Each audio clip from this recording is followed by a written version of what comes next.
السلام عليكم ورحمة الله وبركاته. أصحاب تقاليد سو دوغادا أصحابي سليدي وتناول سو لبعليين ما شاء الله سليدان ومحل وهربل ما شاء الله وحي في عنتا تمها ججبة أما هدي إيكاداتان أما إيكاسي سيدمان وقلتو إياد وفي عنتا هاي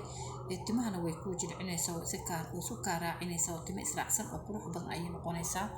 مركا إن شاء الله هدي تمو aad tahay qof ay timaha ka jajabaan ama ay ka daataan ama ay ka siibmaan ama ay u bixi waayeen waxa lagu hayaa saliidaas insha Allah waxa rajeenayaa inaad ka faa'iideysato doontiin hadii Allah idmo waa saliid tayadeeda la hubo lana soo tijaabiyo insha Allah idinkana aad arki doontaan hadii Allah idmo marka asxaabay insha Allah soo dhawaada saliidan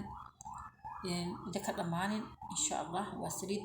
aad ka heli doontiin oo tayadeeda aad u sareyso marka insha Allah wala soo laba celiyay